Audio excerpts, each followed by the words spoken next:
Her daughter-in-law sealed her bedroom door with duct tape, then called it a joke. Elaine Mercer, widow and former reference librarian, didn't argue. Chad and Kelsey, her grown son and his girlfriend, laughed from the basement like she wasn't even there. By the time they'd finished their game night, the property had a new listing agent. Elaine had spent decades building this house now. She was preparing its clean break. And when they returned from Reno, eviction notices would greet them at the door. We're about to begin, but if you'd like, share where you're joining from. It reminds me this story doesn't echo into silence, it lands somewhere real. Drop it in the comments, and don't forget to subscribe. Elaine Mercer reached for the doorknob in the half-light of her bedroom. It didn't turn. She frowned. Something tugged back a resistance that didn't belong. She tried again, firmer this time. The door groaned but refused to open. She paused, listening. Laughter floated up through the air vent. It was muffled but unmistakable. Chad's loud guffaw, Kelsey's snorting giggle, and some unfamiliar male voice yelling, "Don't let the ghost out!" More laughter erupted. Something clattered against what sounded like a card table. Dice? Chips? Probably one of those endless tournaments they held downstairs like they were 20 again.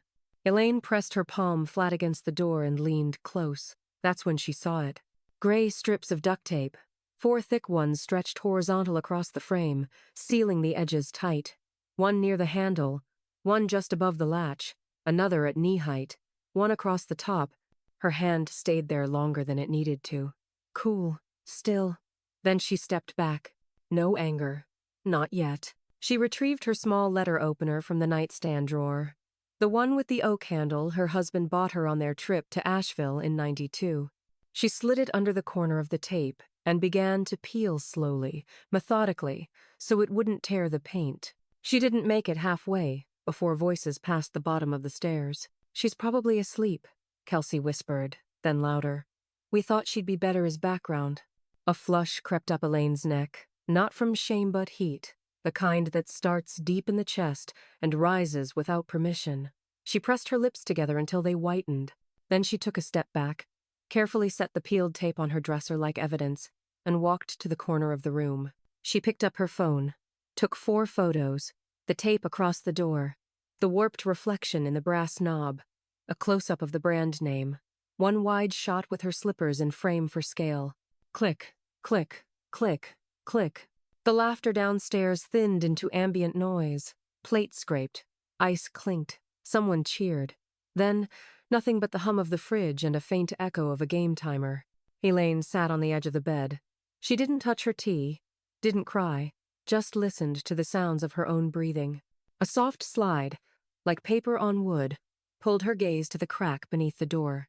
A folded note. She rose and picked it up, loopy handwriting in purple ink, uneven from haste. "Sorry, I didn't know. Sadie." Elaine's fingers lingered on the paper. She could picture her granddaughter crouching outside the door, heart racing, trying not to be seen. That alone nearly undid her. She sat back down, slowly opened the top drawer of the antique writing desk in the corner. Inside, a yellow legal pad, a pen, a slim leather folder marked Property, Mercer, Elaine, 2020 title transfer. She ran her thumb over the notary stamp on the first page. Her name, sole owner. The corners of her mouth lifted just barely. No satisfaction, no malice, just clarity. Outside her window, the wind picked up. The neighbor's American flag flapped in lazy waves. Lights went off, one by one down the block. But inside the Mercer home, the basement still throbbed with voices, music, and shrill victory whoops. Elaine got up, double-checked her lock, and sat cross-legged on the floor. She opened her notebook to a clean page. At the top, she wrote, "Inventory, structural damages plus behavioral incidents, week 1. Below it, she numbered a list. 1. Duct tape on bedroom door, 4 strips, Gorilla brand. She kept writing. Downstairs, Kelsey shrieked with laughter again. "I win! You all suck at this game." Elaine didn't flinch. She simply turned the page. The cafe was halfway between a dog park and a DMV, neither cozy nor chaotic. Perfectly forgettable, which was exactly what Elaine wanted. She stirred her tea with the tip of her spoon, watching the steam curl like rising thread. Across from her sat Mr. Langford, in a charcoal gray sweater, and a face like weathered stone. He didn't speak right away, just opened a leather folder with a soft rustle and slid a document toward her. Elaine glanced down. Her name? Again Elaine, Margaret Mercer, centered at the top of the page in embossed serif. Finalized post estate, he said. Filed clean. No liens, no co-owners. She didn't react at first, just reached for her glasses and read the language, like she used to read reference tags in the library. Eyes quick, hand steady, emotion held at bay. Mr. Langford let the silence sit. He understood her pace by now.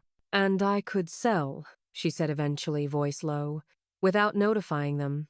You could, he replied. It's your primary residence. Colorado is clear on that. You're not obligated to extend tenancy, not even to family, unless there's a lease, which there isn't. He folded his hands. If you wanted to. Exit quietly, the title allows for it. Elaine nodded once, as if noting a book overdue. Outside, a dog barked. A toddler knocked over a chair. The world, as always, continued. By the time Elaine returned home, Chad's latest championship was in full swing. The basement pulsed with music-aggressive pop with artificial bass. Someone shouted through a megaphone, "Draw 4, baby!" She slipped past the noise like fog, silent and frictionless, and climbed the stairs to her room. The house shuddered once, as someone stomped the floor below. She sat at her desk, opened her folder, and began a new list. Exhibit A, Noise Log, Disruption Events, the 10th of January. Game night ran until 2:13 a.m. The 11th of January. Duct tape on bedroom door. The 12th of January. Ghost comment. Isolation incident. The 13th of January. TikTok dance filming outside guest room. She added timestamps, decibel estimates, links to HOA regulations, then opened her phone. A new post from Kelsey had gone up an hour ago. Multi-generational homes are exhausting. I miss silence, boundaries, and my own kitchen. Anyone else feel this? Elaine tapped the screenshot shortcut. Click. Saved. She zoomed in, noting the comments. Callie Cat. Lol girl, same. The Sims 4 Eva. Ugh, are you okay? Kelsey. Mercer. Just venting. Elaine placed her phone face down and stared at the ceiling. The chandelier in the hallway swayed ever so slightly from the thudding below. Plaster dust trembled on the crown molding. She opened her notebook again, wrote one word in the margin. Fracture. Later that night, Sadie slipped into her room without knocking. She always did Thathoff apology, half instinct. The girl stood at the edge of the rug, wrapped in a fleece hoodie with her hair braided to one side. I saw you at that cafe near Cherry Creek, she said, softly. With that man. Elaine raised an eyebrow. I wasn't spying, Sadie added quickly. I was across the street with Dad, picking up dry cleaning. He didn't see. Elaine folded the corner of her page and closed the notebook. That man is a real estate attorney. Sadie blinked, digesting. Are you selling the house? I'm considering options, Elaine replied evenly. Sadie's shoulders tensed, then fell. I miss when this place was quiet. Like, not dead quiet, just not like a theme park. Elaine stood. She reached over and gently tucked a loose strand of hair behind Sadie's ear. You have excellent instincts, she said. Keep using them. Sadie offered a tired smile and left without pressing. Elaine waited until the house emptied itself. Chad and Kelsey had packed their overnight bags in a loud frenzy of forgotten chargers, mismatched shoes, and snack arguments. Sadie had quietly slipped into the passenger seat of the Subaru with a book in her lap.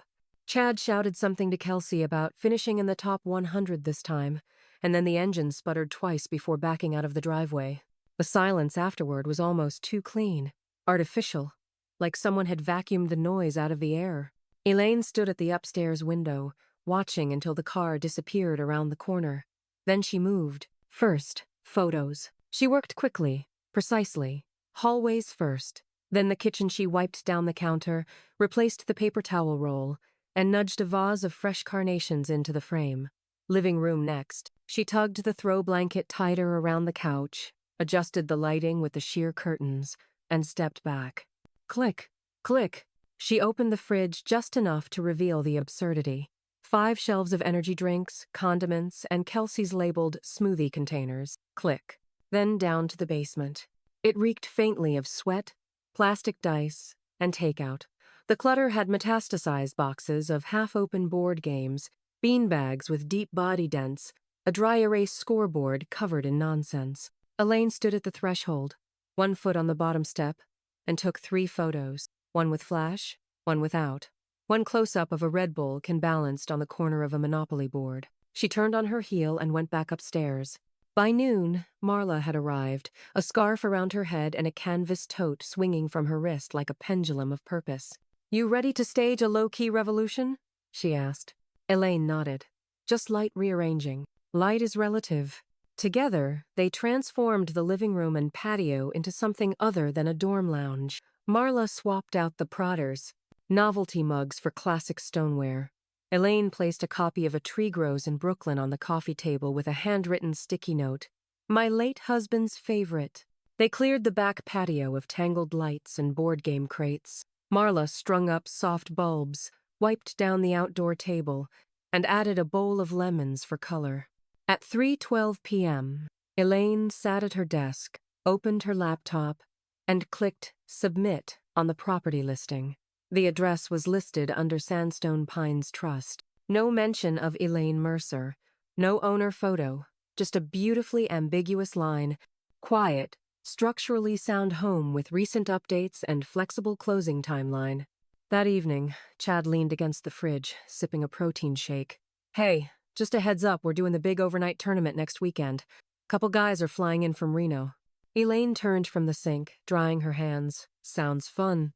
He smiled, relieved, and left the kitchen to go shout across the house to Kelsey. Elaine wiped the counter one last time, then opened her planner. 3 red marks were already penciled in. Friday, 10 a.m. Saturday, 1:30 p.m. Sunday, 4 p.m. 3 showings, 3 agents confirmed, 3 windows to let the house speak for itself. That night, she lay in bed listening to the sound of dice clattering downstairs as Chad did a practice roll.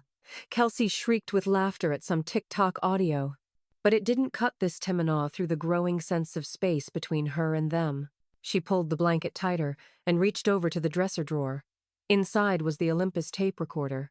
She clicked it on, let it run for 5 minutes, then stopped and labeled it.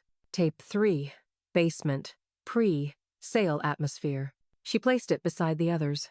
The doorbell rang exactly at 10. Elaine wiped her hands on a dish towel and stepped into the front hallway, where the morning sun cast long, quiet shadows across the floor. Through the frosted glass, she glimpsed a silhouette heels, a leather binder, a polite posture. She opened the door to a woman in her mid-30s, professionally dressed, her client just behind her. A couple in their late 40s with hopeful eyes and well-worn denim jackets. "Good morning," Elaine said. "I'm Elaine. Come on in." The scent of rosemary and yeast drifted from the kitchen, where a loaf of bread cooled beside 2 mismatched teacups. Elaine guided them inside, not over-explaining anything, letting the space speak. "This is the living room," she said, as they stepped into the rearranged space. The soft music playing from the old radio on the bookshelf was classical, quiet, unintrusive. "We tried to keep it true to the original bones of the house, mid-60s, split level, structurally untouched." The woman buyer traced a finger along the windowsill. "It feels lived in, but not worn." Elaine nodded once and offered them slices of still warm bread. "My husband baked every weekend. I still try to honor that." The tour moved upstairs, through the spare bedrooms, the guest bath, and finally back to the kitchen. They complimented the natural light, the wide counters, the simple finishes. Elaine offered no emotional appeal, only facts, quiet confidence, and warmth where it mattered. And then, the basement. The moment they reached the foot of the stairs, everything changed. Board games were still stacked haphazardly along the walls. A whiteboard with offensive team names hung crooked. There were 2 open bags of Cool Ranch Doritos on the coffee table. An empty can of Monster sat directly beneath a framed photo of Elaine and her late husband in Yosemite. One of the buyers laughed softly. "You'd think kids lived here." Elaine didn't blink. "They do." The woman agent cleared her throat and nudged the couple toward the sliding door at the far end. "Basement's insulated. Could be converted into a second living space. Or a music room," the man added. "I play cello." Elaine turned slightly. You'll want to hear what it sounds like after midnight, especially if you value silence. The agent raised an eyebrow but said nothing. That afternoon, Marla arrived during the second showing. She wore a sun hat, sunglasses, and a messenger bag slung across her body like she was preparing for war. In the kitchen, she handed Elaine a thin file folder without speaking. Inside, 8 signed letters from neighbors Mr. Carrington, the Millers, the Gutierrez Twinsall, citing noise disruptions from excessive gatherings and unauthorized late-night gaming events. Elaine tucked it into the drawer beside the stove. Showings 2 and 3 followed the same rhythm. Tea, bread, a steady hand guiding people through the chaos that was never hers. Chad returned Sunday night with the kind of energy only caffeine and small victories could produce. His duffel bag hit the floor with a wet thud. "Guess who placed 63rd out of 400? He called through the house. Elaine was in the kitchen, placing the last of the clean teacups back into the cabinet.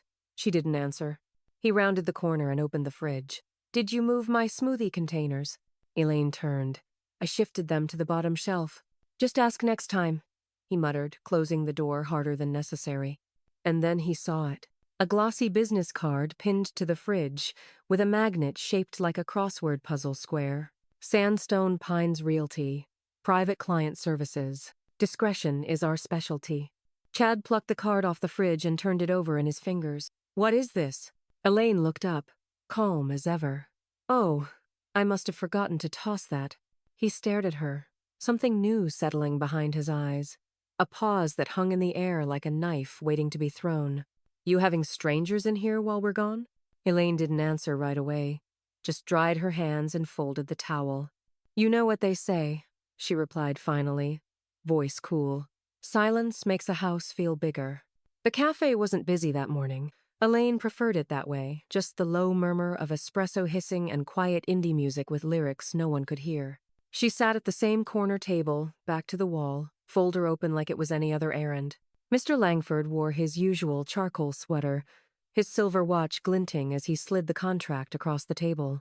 "All cash buyer. Inspection waived. No contingencies. We close in 6. Elaine adjusted her glasses and read the top line again. Then she pointed to the last page. "There's a clause I'd like added." Langford glanced at her, then retrieved a pen. "Let me guess." She spoke plainly. "All non-owners must vacate within 10 business days of closing. No extensions, no exceptions." He nodded once. "Enforceable. I'll add it." Quietly. Elaine didn't smile. She just folded the page, like a librarian folding overdue notices, pressed her thumbprint over the notary seal, and handed it back. "You're sure about this?" Langford asked. She looked at him without blinking. "I wasn't duct-taped in my own home to play chess with time." He said nothing more. Back at the house, Sunday night descended with its usual volume. Kelsey's voice echoed from the basement, now hosting what she called pre-Reno brainstorms. There were Pinterest printouts spread across the carpet and a Bluetooth speaker thumping mid-2000s hits. Sadie sat curled up on the second-floor landing, reading The Outsiders. Earbuds in, but one slightly out. That's when she heard it. Kelsey's voice, rising through the floor grate. "And then I thought, karaoke machine here, like in that open corner. Could be fun. I mean, who doesn't love ABBA?" Chad snorted. "The neighbors, probably." Kelsey. "Please, once we finish the soundproofing, they won't hear Jack." Sadie looked up, then back down at the page, but the sentence blurred. A slow, heavy exhale left her lungs. Elaine stood in the kitchen, sorting envelopes by color-white bills, yellow coupons, blue junk. When Kelsey popped up from the basement, her voice was bright and sugar-coated. "We might finally redo that gross carpet down there, and maybe just maybe I'll test out a karaoke app tonight." Elaine placed the last envelope into the shred pile. "Might be your last chance to plug it in." Kelsey paused. "What does that mean?" Elaine looked up, tone neutral. "Nothing." She turned back to the mail. "Just sounded like a goodbye."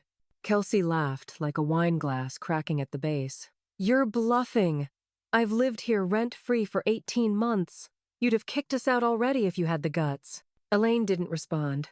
But from the hallway, Marla, who'd just arrived with a box of banana bread, leaned against the doorframe and said flatly, "She doesn't need guts. She's got paperwork." Kelsey scoffed and rolled her eyes before disappearing down the basement stairs. Elaine turned to Marla. They're going to panic. They should. Marla stepped closer and set the bread on the counter. Don't flinch, Elaine. They deserve the echo. The next day, Mr. Langford emailed the final signed documents at 8:02 a.m. Elaine printed each page and placed them in a folder labeled Sandstone Pines, closed. The deed was done. A lockbox with a key now sat tucked beneath the patio brick planter. Showings were over. Silence was on the calendar. It arrived by courier just after lunch.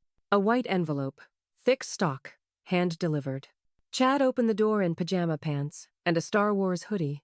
Confused at first until he saw the crisp suit and the embossed folder. Chadwick Mercer? The courier asked. Chad blinked. Yeah? Official notice of occupancy termination. Dated and certified. He shoved the envelope into Chad's chest and walked back to the sedan without waiting for a reply. Elaine was in the sunroom, pruning the leaves of her aloe plant, when she heard the front door slam. Footsteps, fast and chaotic. Then the sound of crinkling paper being torn open. What the hell is this? Chad stood in the middle of the hallway, letter in one hand, disbelief in the other. His face was flushed, all color gone except for 2 red patches under each eye. Elaine didn't even flinch. She laid the shears down and turned slowly. It's what it says it is. Kelsey appeared behind him, already reading the second copy. 10 days? Are you serious? Elaine walked past them toward the kitchen. Her steps measured, unhurried. Very. You didn't even give us a warning, Chad's voice cracked. We live here. You squat here, Elaine corrected. Different verbs, different rights. Kelsey raised her voice now, shrill and cloying. We're your family, Elaine. You think this is loyalty? Elaine turned, fully facing them now. You duct-taped me into a bedroom and called me background noise. Now you're out of frame. The silence that followed felt colder than anything she'd heard from the basement. Sadie was sitting cross-legged on her bedroom floor, folding her shirts into neat rows. She heard every word, but she didn't move until the house quieted again. She knocked softly on Elaine's door, even though she never had to. Come in, Elaine said. Sadie stepped inside holding a half-zipped duffel bag. Do I stay with you now? Elaine looked up from her ledger. If you want. Sadie nodded, eyes damp but not crying. I'd rather stay in a place where people don't yell. Elaine reached into her top drawer and pulled out a fresh key. It had a purple ribbon looped through the hole. Sadie took it with both hands. Downstairs, Chad was pacing. Kelsey was on speakerphone with her sister, trying to manufacture sympathy. No? It's like she totally blindsided us. I mean, yeah, she owns it technically, but who does that to their own kids? Pause. No, we didn't sign anything. She just said we could stay. I guess it was verbal. This is, like, elder trauma drama. She posted the same words 20 minutes later to her Instagram story in pale pink cursive. Elder trauma drama. Just because you're old doesn't mean you're right. Number toxic relatives, number pray form. Elaine screenshotted it before she even finished reading. That evening, Chad sat on the edge of the couch, flipping through his laptop furiously. She can't just do this. There's gotta be some loophole. We need a lawyer. Kelsey scrolled absently through Reddit threads on squatters' rights. They said if you've lived somewhere more than a year, you might have tenant rights. She said 10 business days. That's not even 2 weeks. They both looked up as the doorbell rang again. Mr. Langford stepped in without drama. A man who belonged more to boardrooms than living rooms. Evening, he said calmly. You can't just evict us, Chad began, standing fast. You're welcome to challenge it, Langford interrupted, setting his briefcase on the table. I encourage you to hire counsel. But I should warn you, you're in violation of property law, zoning ordinances, and local nuisance codes, all documented, all time-stamped. He paused, looking between them like they were overgrown students, and he a very tired professor. You may attempt to stall, but it won't end well. Elaine was setting the kettle on the stove when the email pinged in subject line all caps. Urgent cease and desist intent to evict. The attachment was a sloppy 4-page PDF drafted by a local firm Chad had probably found on Craigslist. The font was Comic Sans. The signature block had a missing closing bracket. She clicked forward, typed nothing in the body, and sent it to Mr. Langford. 10 minutes later, her phone buzzed. Langford. Already countered. Amateur hour. Let them squirm. Elaine closed her laptop with quiet satisfaction and poured 2 mugs of chamomile. Sadie was in her sweet, no worse sweet reading on the window seat with a blanket over her legs and a pillow shaped like a turtle pressed against her stomach. Downstairs, voices rose again. $300 an hour? Chad shouted. She's bluffing. We just need time. Kelsey. We've had time. We've lived here rent-free since the pandemic, Chad. What do you think she's doing negotiating? Chad's voice dropped, muffled by the wall. She'll cave. She always does. Elaine took a sip of tea and turned to the page of her book. The next morning, the doorbell rang twice in that impatient, neighborly way Marla had perfected. She bustled in without waiting for permission, holding a sheet cake so aggressively frosted it looked like a dare. "What's this?" Elaine asked. Marla smirked. "Farewell game night." In looping red icing, the cake read, "Thanks for playing. Player 2 eliminated." Elaine nearly laughed. "Nearly?" They set it on the counter beside the toaster oven and covered it with a glass dome. Within 5 minutes, Chad had emerged to grab a soda, paused mid-step, and stared at the cake like it had insulted his ancestors. He didn't say a word, just walked away with the fridge door still open behind him. That afternoon, Elaine came down the hallway and saw Kelsey at the mailbox, inside shoulder tucked against the wall, elbow crooked awkwardly. Kelsey didn't hear her approach. Elaine watched as she peeled labels from a stack of envelopes. Not hers. Elaine's return address is half torn, fingernails jabbing beneath adhesive like she'd done it before. Elaine took out her phone and captured it in a single silent photo. No flash, no warning. Kelsey looked up too late. "Interesting hobby," Elaine said evenly. Kelsey straightened, eyes wide, then narrowed. "I was sorting. You get confused sometimes." Elaine didn't break eye contact. "I get even better." Later that evening, Sadie padded into Elaine's room with something tucked under her arm. She looked nervous. "I found this," she said, holding out a weathered leather journal. It was in the old closet, behind the sewing box. Elaine took it slowly, her fingertips brushing the faded spine. Her initials were still etched in gold, barely legible. Sadie sat beside her as Elaine opened to the first page. "The 6th of June. 1980. 1. Our first walkthrough. Yellow siding, cracked patio tile, and a maple tree so stubborn it reminded me of myself." Sadie's eyes widened. "You wrote all this?" Elaine turned a few more pages. Mortgage documents tucked between entries, receipts for insulation upgrades, notes about repairs and neighbor birthdays. "I didn't just live here," Elaine said softly. "I built here." Sadie touched the page gently. "They never asked how." Elaine smiled faintly. "They never wanted to know." The locksmith arrived in an unmarked van just after 9 a.m. He was younger than Elaine, expected late 20s, maybe with a buzzed haircut and a soft Midwestern accent. "Rekeying 3 entry doors and replacing 2 interior locks, correct?" he asked, double-checking the order on his clipboard. Elaine nodded. "Correct. And if possible, I'd like the new cores coded to a master key." He looked up, mildly impressed. "You've done this before." "I've done a lot before," she replied. He went to work. By 9:23, the front and back doors clicked with new resistance. At 9:41, the upstairs hallway door received a fresh deadbolt. At 10:07, the basement entry was rekeyed its door, now separating the future from the past. Meanwhile, in the hallway, movers in branded polo shirts wheeled in flat-packed boxes and folding bins. They were professional, discreet, and heavily tipped. "Living room, downstairs rec area, guest bedroom," Elaine said. "Only those rooms, the rest stays." They didn't ask questions. Each box bore a crisp white label with the words Chad and Kelsey, "Move out" typed in bold. A few even had handwritten notes from Elaine herself. Board games, unplayed but loud. Kelsey's blender collection, none returned. Chad's trophies, participation. The sarcasm wasn't for spite, it was for record-keeping. At noon, Sadie stood in the doorway of Elaine's suite holding a laundry basket full of her things. A battered novel, her blue headphones, a tiny cactus in a coffee mug labeled Introvert's Fuel. "Is it still okay if I stay?" she asked, voice small but steady. Elaine turned from arranging clean linens. "It's yours now." Sadie crossed the threshold and set the basket down carefully. For a moment, neither of them spoke. Then Sadie said, I don't know how you're doing all this without screaming. Elaine smiled faintly. Screaming is what they do when they lose. By late afternoon, the house began to react. Footsteps slammed up the stairs. Then bang, bang, bang in Elaine's bedroom door. You're a bitter old woman, Kelsey screamed from the hallway. Do you even hear yourself? You think you're strong, but you're just lonely and pathetic and clinging to rules because no one loves you. Elaine opened the door slowly, deliberately. I may be all of those things, she said, her voice ice and steel, but I'm still more gracious than you.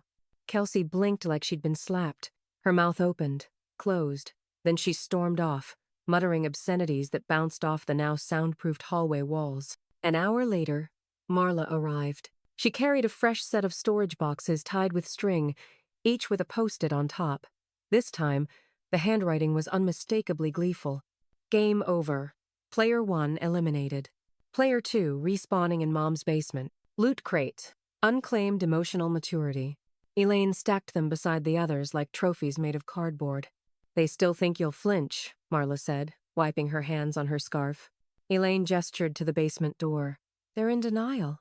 They'll run out of that too, Marla replied, heading for the kitchen. Eventually. The moving van arrived at 8:01 a.m. Engine humming, crew efficient.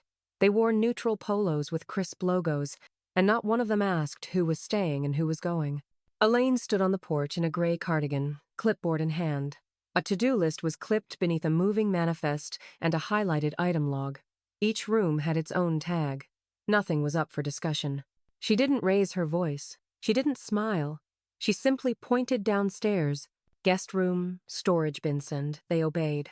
Marla stood beside her, arms folded, sunglasses on. She watched the truck doors roll up like theater curtains. From the upstairs window, Kelsey watched too, frozen, pale. By 9:15, Chad was loading plastic bins into the Subaru like he couldn't quite believe it was real.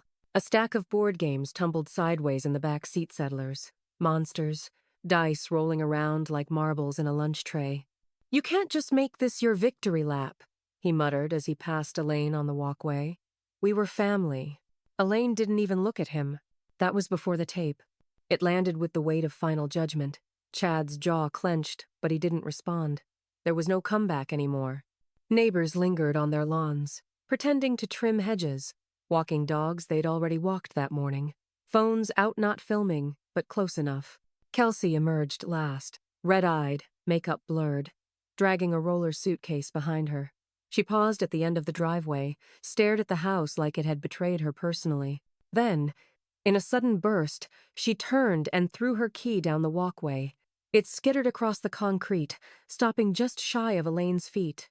I hope you rot in that house, she hissed. Elaine bent to pick up the key, examined it, and slipped it into her cardigan pocket. You won't need this where you're going, she said. Kelsey's breath hitched. She opened her mouth to retort but spotted Marla watching from the porch, arms still folded. Instead, she looked away and got into the car. By noon, the movers were gone. The house was quieter than it had been in 2 years. The air itself felt wider. The echo in the halls had changed, pitchless, crowded, less chaotic. Elaine descended the stairs to the basement and flicked on the light. Empty. A sunken sofa imprint remained on the carpet. A pale rectangle on the wall marked where the whiteboard had been. The air smelled faintly of dust, lemon cleaner, and something old letting go. She stood in the middle of it for a long time, saying nothing. Then she stepped into the echo and clapped once. The sound rang clean. Upstairs, Sadie was taping newspaper to her bedroom trim. A plastic tray of paint rested on a towel beside her. Elaine knocked gently. Green, she asked, peeking in. Sadie nodded. Sage. She dipped the roller into the tray. I want it to feel like spring, even when it's not. Elaine stepped inside and watched her smooth the first swath of paint across the wall. You chose well, she said. Sadie smiled, then dipped the roller again. The eviction had not only succeeded it, had humiliated. On the community Facebook group, a new thread was already gaining traction. What happened at the Mercer house today? Did she really evict them? Good for her. That woman kept our block from turning into a frat house. Elaine scrolled without comment. but she screenshot every reply, just in case. The moving truck arrived without fanfare this time. No gawking neighbors, no drama. Just a small hybrid SUV trailing behind it, its back window covered in hand-drawn hearts and stick figures. A boy of maybe 7 climbed out first, holding a sketch pad to his chest. His mother followed, early 30s, close-cropped hair, calm face. She signed something to the boy with one hand while balancing keys in the other. Elaine watched from the porch, arms crossed lightly. She didn't wave. She waited. The woman approached, her smile subtle, genuine. "You must be Elaine," she said, voice careful. "I'm Jessa." Elaine nodded, stepping forward. "Welcome. It's ready." Jessa glanced around the porch, then to the house behind her. "I needed somewhere peaceful, somewhere safe." She hesitated, then added, "We both did." Elaine tilted her head, voice quiet but steady. "This house knows how to hold peace. It just needed to remember."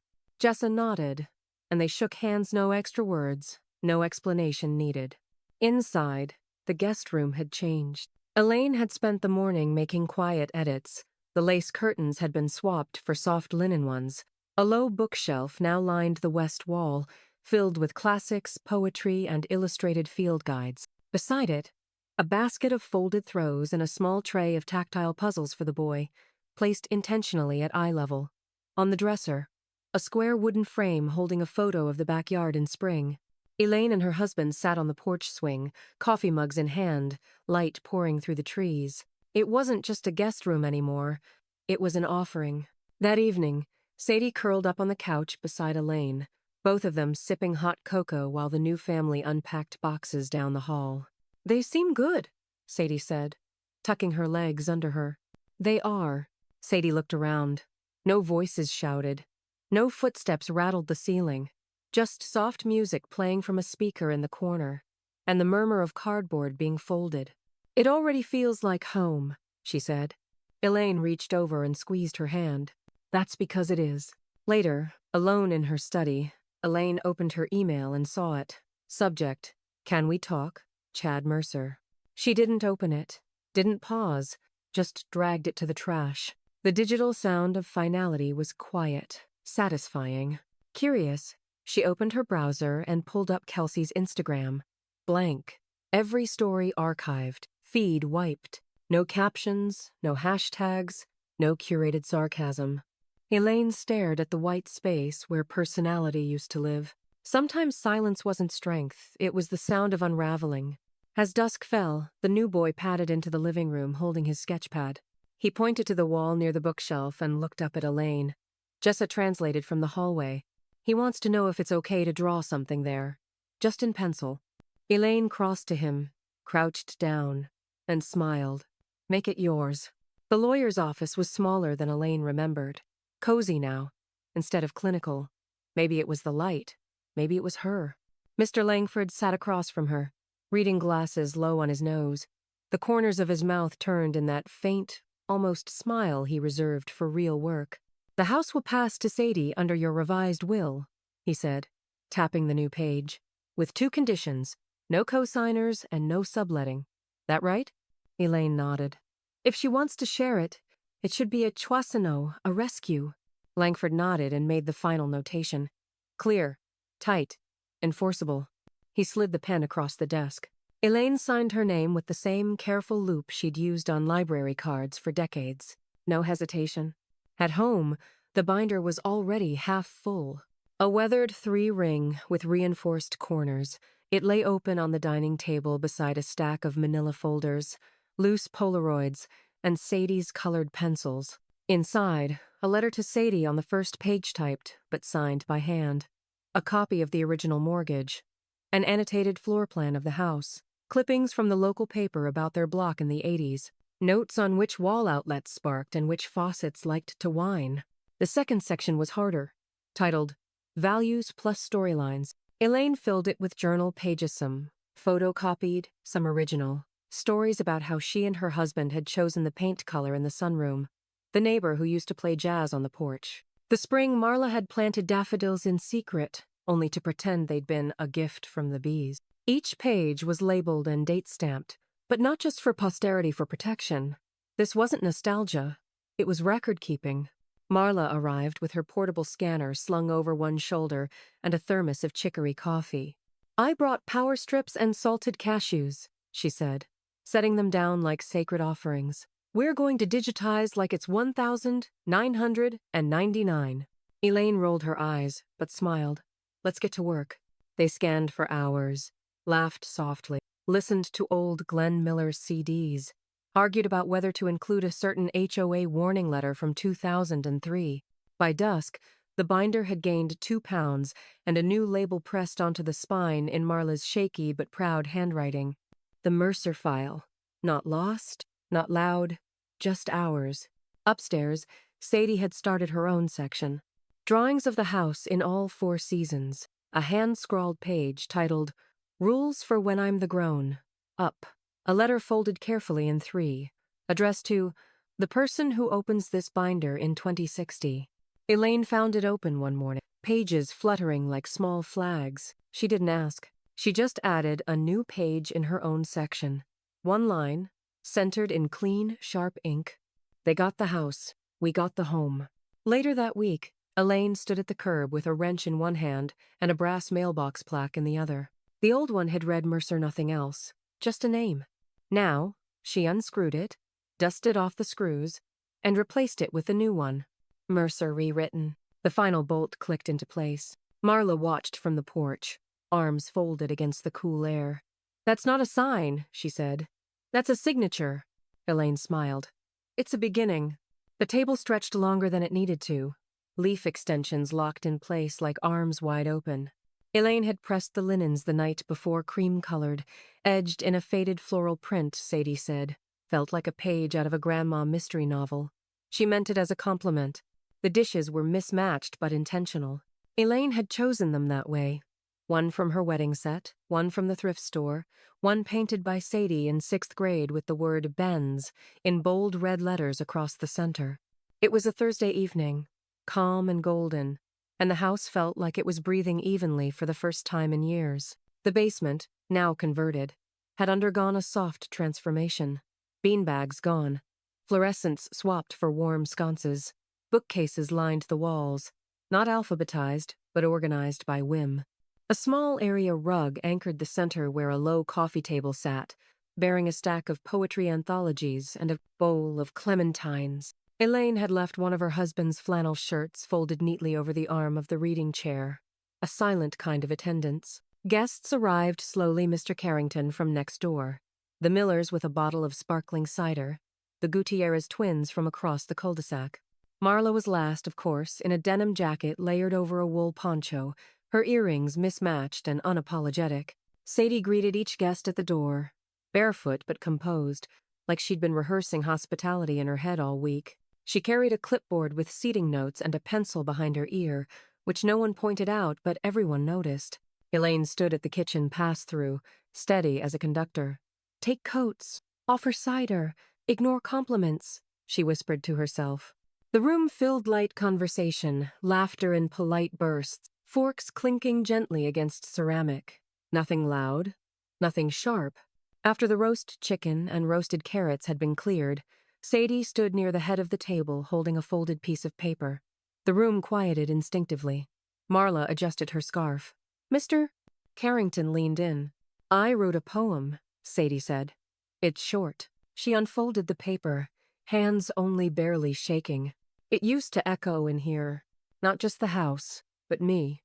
Then someone turned the volume down and let me be quietly free. This room was once the loudest place. Now it's where I exhale and think. So thank you for the quiet. And the paint that's not just pink. You made this my safe place." Silence for a second. Then Marla raised her glass. "To duct tape," she said. "The spark of justice." Everyone laughed. Elaine, especially. It bubbled up, not bitter, not restrained, just light and earned. Dessert was apple crisp with hand-whipped cream. Elaine had labeled each ramekin with guest names in black marker on washy tapetini signs of attentiveness, of permanence. No one asked where Chad or Kelsey were. No one needed to. The absence wasn't hollow, it was healed over, like a well-knitted scar no longer worth tracing. After the guests left, Elaine stood in the doorway, watching the taillights fade down the hill. Inside, Marla rinsed dishes without being asked. Sadie had disappeared to the basement reading room with her poem and a slice of extra dessert. Elaine turned off the porch light and stood in the dark for a moment longer, then whispered, "Good night." Not to anyone in particular, just to the noise that once lived here. Elaine sat in the community center conference room, under flickering fluorescents and beside a half-empty coffee urn, reviewing a draft titled "You Still Own Your Voice." The brochure was for a non-profit she'd quietly joined, Safe Ground Elders. It helped older homeowners navigate rights, inheritance traps, and verbal squatters disguised as family. "Simple font," she said to the volunteer across from her. "And keep the margins wide. White space makes truth feel breathable." The 20-something graphic designer blinked, then nodded. Elaine reached for her pen and circled the tagline again. "Aging doesn't mean giving up the keys." She adjusted it in red ink. "Aging doesn't mean giving up the lock." In the weeks that followed, Elaine ran 3 workshops. Sadie sat beside her at each, quietly checking in attendees and distributing resource packets with handwritten welcome notes. "If they try to silence you, they fear what you've remembered," she wrote in one. Sadie wore her "Quiet Women Don't Stay Quiet Forever" sweatshirt. No one corrected her posture, her language, or her right to be there. After one session, a woman in her 60s pulled Elaine aside in tears. "I thought letting my son move in meant we were reconnecting. Turns out, it meant I disappeared." Elaine handed her a flyer and touched her shoulder. "You're not invisible, you're just between chapters." The basement library got one final upgrade.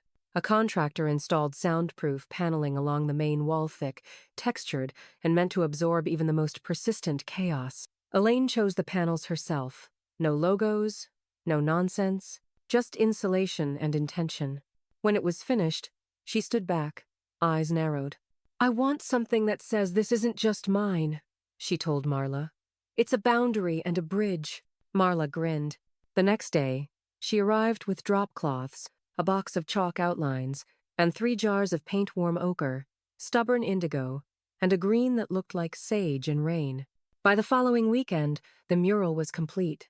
Abstract vines curled into words across the wall, sprawling upward with purpose.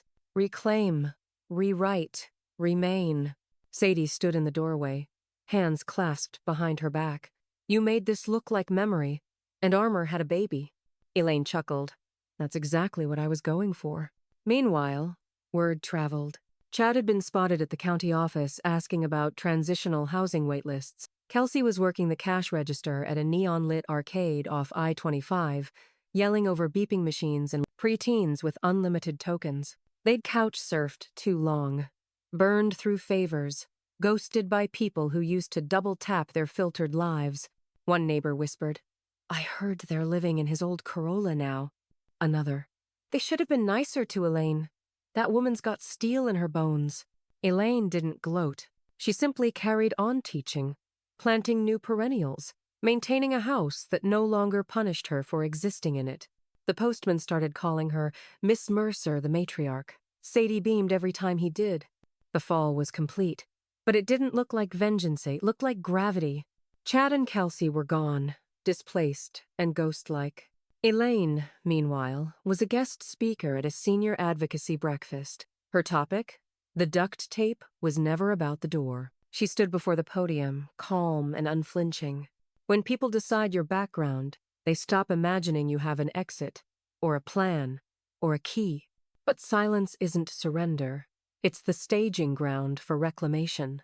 The invitations were handwritten, folded in half, and tucked into neighbor mailboxes with sprigs of rosemary tied by twine. Wisdom Circle. First Thursdays, 6-8 p.m. No phones, no interruptions, no background noise, just presence. Bring one story or one question, bring yourself. Elaine didn't advertise it online. She didn't create a Facebook event. That was the point. The first meeting drew 9 people. Retirees, a high school teacher, Marla, of course, with a box of loose-leaf tea and a mismatched mug that said, "I told you so," in cursive. One widower brought a carved chess set and nothing to say. One younger woman brought a photo of her mother's hands and wept quietly when she passed it around. They sat in a wide circle in the living room, the floor layered with rugs and floor cushions, no screens in sight. Elaine lit a few beeswax candles. No fragrance, just warmth. The fireplace crackled softly behind them. Sadie had helped set up earlier, arranging chairs and slicing oranges. Now she sat beside Elaine, legs folded underneath her, holding something square and stapled in her lap. When the circle reached her, she cleared her throat and held it up. "I made this," she said. "It's my first zine. It's called Quiet Women Don't Stay Quiet Forever." She passed out copy-shand-drawn covers, scanned photos, little essays in uneven font. One page read, "Sometimes silence is a survival instinct. Sometimes it's a strategy. But sometimes it's just waiting for the right person to say, 'You're not background.'" The room went still. Then someone clapped. Then everyone did. Elaine leaned in and whispered, "You're braver than I was at your age." Sadie smiled sideways. "I've had better teachers." Midway through the night, someone knocked softly at the back door. It was Mrs. Nguyen from 3 houses down, holding a Pyrex dish covered in foil. "I wasn't sure if I could come," she said, "but I made tamale casserole, and I've been missing this." Elaine opened the door wider. "Then you're right on time." Later, Marla raised her mug in the middle of a pause between stories. "To duct tape," she said, earning knowing laughter. "And louder endings." Elaine raised hers, too. "And louder beginnings." They toasted not with clinks, but with soft nods and deep breaths. The room was quiet, but not empty. Warmth radiated out from the center across the floor, across generations, across years that had taken and now gave something back. Sadie lay curled up on the couch after everyone had gone, thumbing through her zine again. Elaine folded the blankets, humming softly. "You know," Elaine said, "I used to dread game nights. The noise, the performance, the pretending." Sadie looked up. "And now?" Elaine turned off the last lamp, let the dim evening settle in, and sat beside her. "This is the sound I waited for." 15. The echo gone. The basement was still. Not the kind of silence that comes before chaos, but the kind that follows it, the sound of something finished. Elaine stepped inside barefoot, her soles brushing the edge of the rug Sadie had chosen. The air smelled of old paper, lavender oil, and something newly earned. No hums, no buzzing lights, just presence. She walked the perimeter slowly, trailing her hand along the edge of the soundproofed wall. The panels absorbed the warmth of her touch like they'd been waiting for it. The mural had faded slightly since its painting, but the words still climbed defiantly toward the ceiling. Reclaim, rewrite, remain. Shelves lined every wall, now fiction and history, poetry and pamphlets, picture books tucked next to vinyl LPs. On the lowest shelf, next to the donated Braille readers, sat a box labeled, "Loud Games, Retired with Honor, Do Not Disturb." Elaine smiled. No bitterness, just memory, like a cleaned wound. Behind her, light footsteps, then arms around her middle. Sadie's voice, muffled but certain. "I'm proud to be part of your story." Elaine didn't speak for a moment, just held, her hands over Sadie's, and leaned back into the hug. "Not part," she said eventually. "You're the sequel." Sadie squeezed tighter before releasing her and stepping back. Elaine moved to the far door, the one that used to lead to what Chad called the lair, a space once full of snacks and slurs and noise without consequence. Now it was sealed. Elaine peeled the backing off a small yellow sticky note and pressed it dead center to the door. She smoothed it with her palm and read it aloud with a softness that felt absolute. No re-entry for the past. She turned. Sadie grinned, then trotted upstairs to finish organizing the zine shelf in her room. Elaine lingered. In the silence, she picked up the black leather-bound journal from the table and opened to the last blank page. A mug of chamomile steamed beside it, already steeped, the tag hanging gently off the rim. She sat, pen poised, listening to the faint notes of piano drifting from the upstairs living room. Marla, by the sound of it probably playing that song again, the one she always called Almost Home. Elaine wrote one line. This house didn't just survive them. It outgrew them. She closed the journal with a soft thump, sipped her tea, and looked around the room that once tried to silence her. Now it listened. Now it lived. And above all, Now it stayed hers. From upstairs, the piano paused, then started again. A different key, but the same hands, steady, certain. Elaine whispered, more to the echo than herself. They duct taped my door. She stood, pressed her hand once more to the wall, then turned off the light. And I opened the exit they never saw coming.